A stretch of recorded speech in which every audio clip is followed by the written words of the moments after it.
Alright, so here we go. It's an episode written by Ronald D. Moore and Joe Menosky, and directed by Jonathan Frakes. This is funny. This episode, and the next one, actually, and a couple of the previous ones I've mentioned, all came out of, we're running out of room, we need scripts, come on, let's just make scripts happen. This was actually a script that had been workshopped many times before. In fact, it's hard for me to pinpoint the exact point in time at which they had started work on this script because, well, they had already had several workshop sessions during season 5. So it's at least older than that. Now, I'm going to go and admit something up front. I like this episode. Now, I sound kind of confused because I don't remember liking this episode. One of the things I love doing these ruminations on, or for, one of the reasons why I love doing these ruminations is, that's a better way to put that, I find really turning on analysis mode and going through something helps to see things in a new light, rather than with, sort of vague memories that are usually conflicting or sometimes take into account different things. Like, for example, if the last 5 minutes of an episode is crap, I'm probably going to remember the whole episode is crap, right? Stuff like that. But going back through this episode, I was like, this is actually pretty good. And I remember just being like, ugh, whatever, back when I first saw it. And in hindsight, I know why. It's because Lore Mum, didn't like it. And so I've actually skipped this episode on almost every repeat viewing. And if you'll remember, the most recent repeat viewing I was going to do, which was at the Blu-ray copies, I actually didn't do because I knew I was going to be doing this series.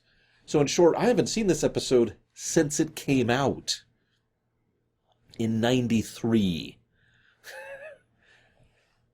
This is why I like re-going through some of this stuff, because it's like, oh, modern perspective, right? Then and now, if you will. Anyways, I did actually enjoy it. Obviously, it gives us some interesting things, but I'll talk about those later. First, we have to mention how Norman Lloyd is actually pretty awesome as Professor Galen. He does a good job with the role. Wonderful gravitas to it. If you don't know him, that's okay. He's a much older actor, obviously. Bunch of Hitchcock stuff, good stuff, good stuff. We also see how skilled of an archaeologist Picard really is, because he IDs this artifact correctly to the era within minutes, which is insane. It's also 12,000 years old, and I'm going to mention this now. This is a relic that he will pick up in the ending of Generations, the film, and casually toss over his shoulder. Just, eh. I only point that out because this episode, first of all, Patrick Stewart does an excellent job of what I'm about to talk about, but everything is indicating that this is this incredibly rare, super valuable, immensely awesome artifact, and he's just going to be like, eh. Now, I just mentioned this. Stewart gushes. He does a great job of gushing over this. And can I just say how awesome that is to see? Probably one of the things I like most seeing in someone else is seeing them gush about something they really love. Like, they truly dig into it. I'm not talking about, oh, this is a good drink. No, I'm talking about if such a person existed who was into, seltzer water as like a hobby, and they had just found the most amazing seltzer water ever, and they're like, oh my God, and they just, oh, it's this, and it does this, and they start describing in exquisite detail how amazing it is, right? That kind of gushing, I love that. I love that so much. It's one of my favorite human interactions. Not to imply that I'm not human, yet. But there's just something wonderfully wholesome about it. It's one of the reasons I tried it for most of my life, to have at least a little bit of understanding of basically every field, every hobby, every category, so that I could at least start a conversation with someone and, show interest in something they like so they can then gush about it. Because one thing I've also noticed is people like to gush. They like to be like, oh, this is amazing, right? So Stewart does a wonderful job of portraying that. And you can tell he's just, oh my gosh, he's completely head over heels for it. Now, I hate to interrupt what is otherwise an excellent episode, but this is Joe Menosky's in a nutshell. This is one of three major parts of this episode that makes absolutely no freaking sense. This is an incredibly valuable artifact, right? Now he's not under Federation law per se, but he just goes to this planet, picks it up and brings it over here as a gift to Picard. That's not how that should work, is it? Vosh actually did stuff like that. Now, granted, she was paid, but it's the same concept. And Picard was all over her case about that, but here he's just like, oh, this is amazing. Because, I mean, you could just do that, right? I mean, this doesn't belong in a museum. It doesn't need to be cataloged or... No. I'll just put it on a shelf. What? I mean, don't mistake me. I'm not arguing he doesn't appreciate it. It's just... I don't know, I can't even come up with an example. Imagine if you were offered... There's a hobby that you have. I know there is. Imagine if you offered something of immeasurable value in that hobby. And it was just being a gift to you. And it was basically stolen to give to you. Like, okay, you're probably a Star Trek fan if you're listening to me this far. So let's say you're a Star Trek fan, and let's say that you're thinking, man, I really wish I had the original model of the original NCC 1701 from the original series, which, if I'm not mistaken, doesn't actually exist anymore. But let's say it did. And let's say someone was like, here, and gave it to you as a gift. Like, can you see the problem with this? Funnily enough, there are actually things like that. Granted, I haven't been to Washington, D.C. in a very long time, but the Air and Space Museum had one of the original models of an Imperial-class Star Destroyer from Star Wars there. Huge thing, too, like several feet long. It's amazing. I actually have a picture of me next to it. It's great. Anyways, because that's probably where stuff like that should go, right? Anyways, so... we find out that he has spent the last 10 years looking into this particular mystery. Now, this is actually funny, because at first I was like, ugh, here we go, years of work. But actually, this makes perfect sense. He has a shuttle and no contacts and no resources. Even though he is not actually a Federation... I mean, he's a Federation citizen, but he's not a member of Starfleet. He doesn't have access to a ship, or to a ship's computer, or its library, or the diplomatic channels, or any of the other things that, say, Picard has. He even makes a comment, which I actually think was very smart to put into the episode. He makes a comment that it's going to take him 3 years, he thinks, to finish this journey. But if he had access to a ship like this, a couple weeks. Cute little way to slide that in there. But it does make perfect sense. If you have access to a top-of-the-line starship and all the diplomatic resources and connections that entails, yeah, you probably are going to be able to do this job a lot better and faster. It's almost amusing to me he never tries to petition Picard to do exactly that. He asks Picard to bail on his career of like 40 years at this point in order to go run around. What? Anyways, I'm getting off topic. So then there's a scene where there's breakfast with Crusher. One of multiple scenes in this episode between the two of them. Gosh, if only the two had, done something that changed the dynamic of their relationship so that these could take on an additional meaning or have an additional little bit of tidbit of acting or personal significance as Picard discusses this issue with the one person he trusts most to be so honest and open with. Just making my point. Don't mind me. Anyways, it's a good time to discuss this. And what I like most is that Picard manages to nail the complexity of the situation pretty well. You regret not going. Oh, no. No. He actually is firm in his choice. What he did was the right call, and he would do it 10 times over again. I like that. Because of course he would. Picard has always been a man of a degree of certainty. And of course he's the kind of person who absolutely loves his career and his job. And he wouldn't trade that in for anything. We saw that a few episodes ago. However, of course it still makes him sad that he has to say no to the person who is effectively his father. Ironically, we also saw his biological father a few episodes ago. That man can go to hell. Maybe he's already there if he's in the white space with Q. But anyways, the point being, you saw how horrible he was, right? Whereas this guy, a little firm, but caring, understanding, and of course, sharing an interest. Right? That's what geeks really love doing. I know it's true. Geeks love sharing things that they are geeks about with other people. Whether it's video games or anime or computers. or archaeology, or cars, or football, or whatever. It doesn't matter. That's what really helps to define us. So of course the two hit it off properly. And so he has to say no to his father, which of course hurts him. His father, even I say his father, the professor, Galen, says several things clearly in anger, and he does go off for a bit. We're out here patrolling a dull, bloated empire, which is funny. I'm sure some people would actually describe the Federation like that. I wouldn't. They're not at the bloat part yet. Oh, they'll get there. But the best part is, again, and this is credit to Norman Lloyd, the actor, he comes across not just as angry, he comes across as hurt. Like this is a wound.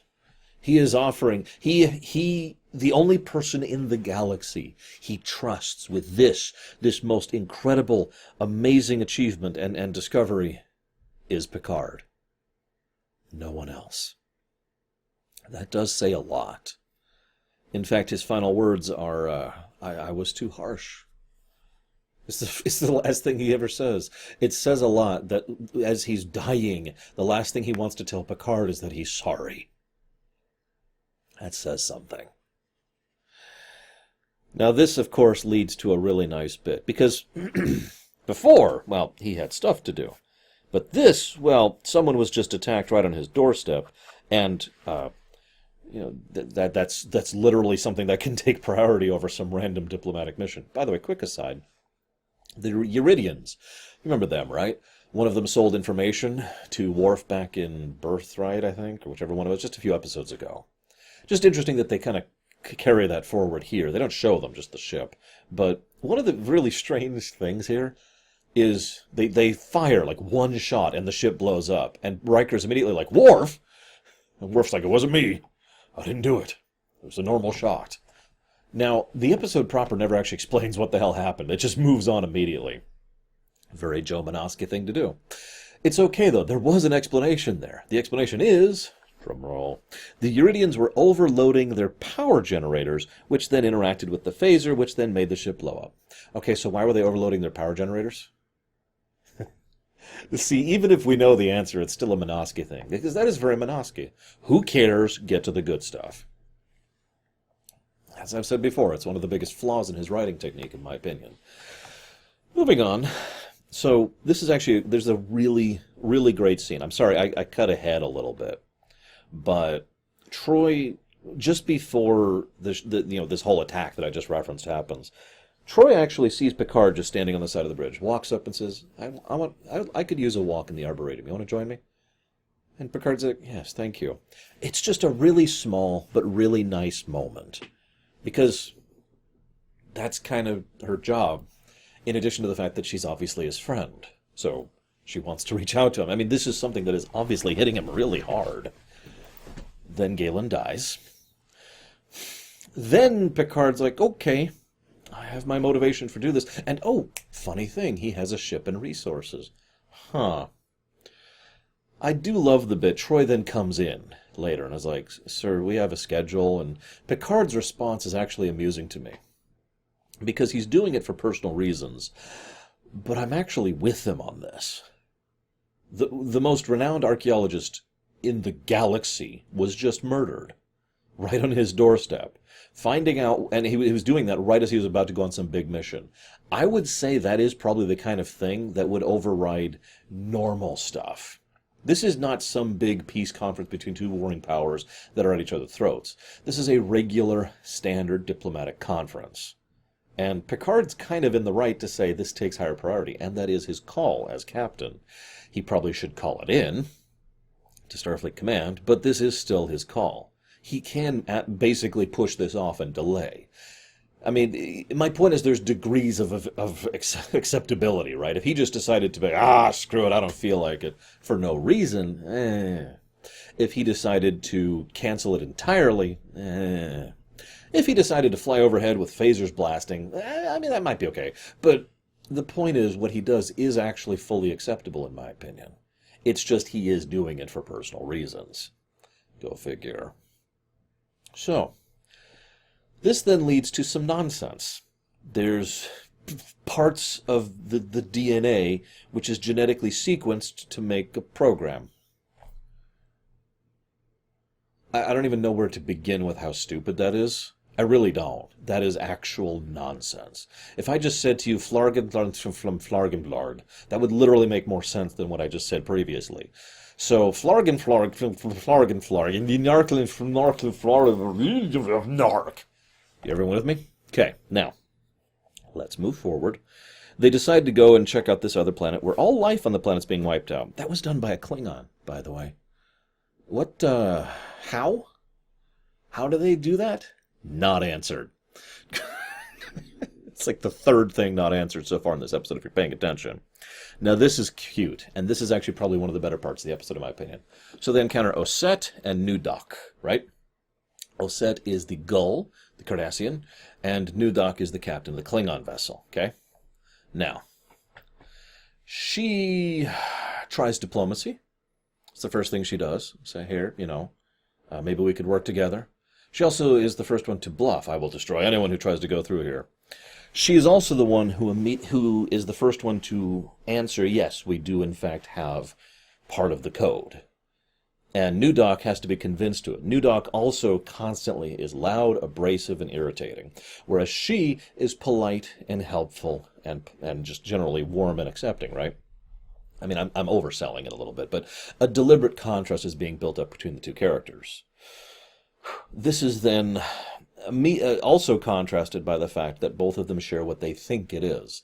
Nudak thinks it's some kind of great weapon, and she thinks it's some kind of power source. Now, quick aside, I like the idea of the Cardassian government being desperately interested in something that is a power source.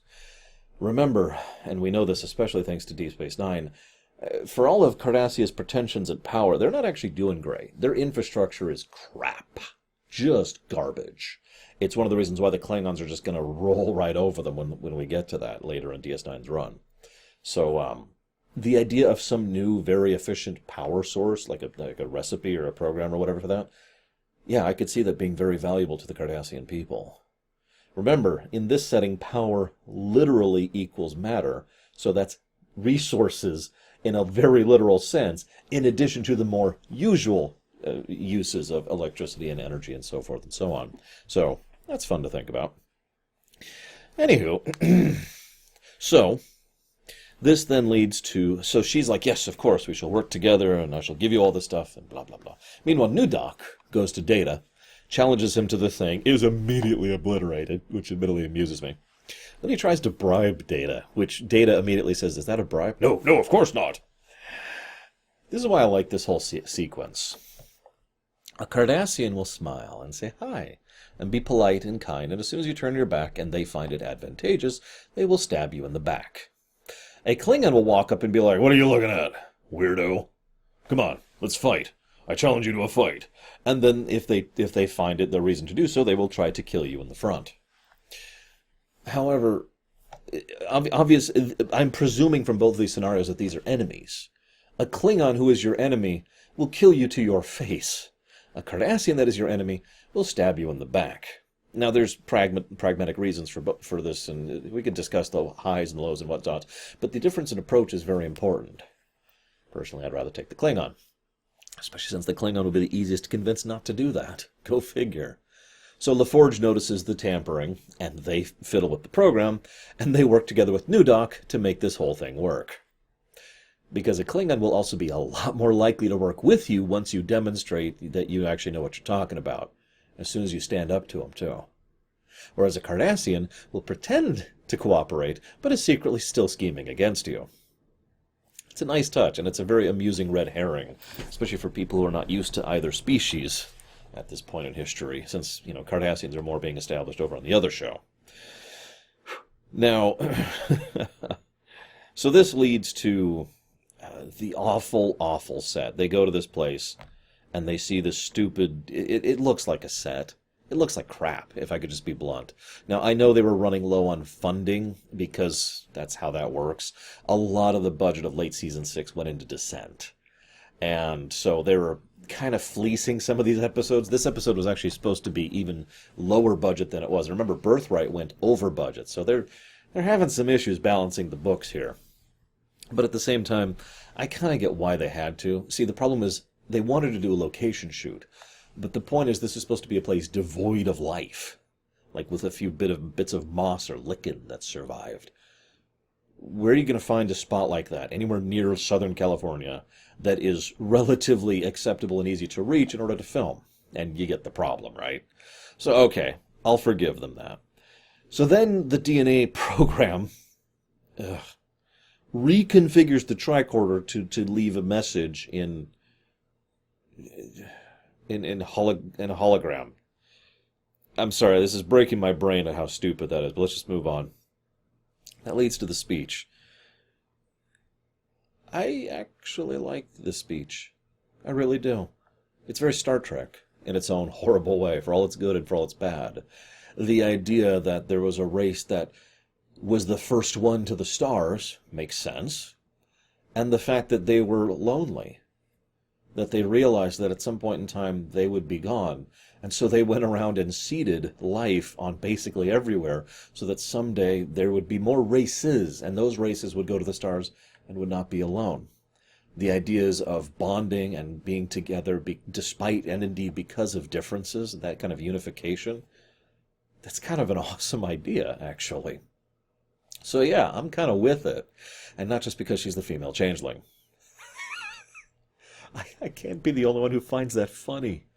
She's played by Salome Jens, excuse me, which I'm still probably pronouncing wrong. The woman who plays the female changeling, the villain of Deep Space Nine. No, not Dukat, it's her. It's not even Kai Wynn. Actually, I have heard a lot of wild theories that the race presented here is related to the changelings because of how old and how this was done and blah, blah, blah. There's not any strong connections. You know what there is a strong connection to? The preservers, which I almost called them by accident, because I've always just kind of automatically assumed these were the preservers. I was having a discussion with friends of mine, this would have been high school at this point, about this episode, and I sort of talked about, I just kept referring to them as the preservers. One of my friends was like, where are you getting the preserver thing from? Well, it's some of the episode, isn't it? No. And so I looked it up. I had this book, a companion guide, and I was like, oh my God, you're right. And at the time, I didn't know that it was actually a deliberate intent to have this be a reference to the preservers. He just didn't put it in the script. So technically, you could say these are the preservers, but it's a matter of debate. I'm curious what you guys think. I know STO makes them the preservers, so there's that. There's also a really cool scene where the Romulan reaches out to Picard. Doesn't have to. Just says, maybe someday, you know? I liked that. I really did. There's an old quote, and I'm going to butcher it here. It's something along the lines of, the things that connect us, the things we have in common, outweigh the things we don't. It's an interesting quote, and I just butchered it, of course. It's just a cool idea. And I have to admit, seeing that scene retroactively made me appreciate Star Trek Online even more. And I know I reference that game constantly, but playing as a Romulan in STO and joining the Federation and then becoming part of the Galactic Alliance suddenly has a lot more meaning to it. I'm glad I got to rewatch this one. I wouldn't have if not for you guys and for this show, so thank you very much for that. I hope you enjoyed my thoughts. And flinging the curl on Nesco. I still can't believe he does that. I'll talk to you next time, guys.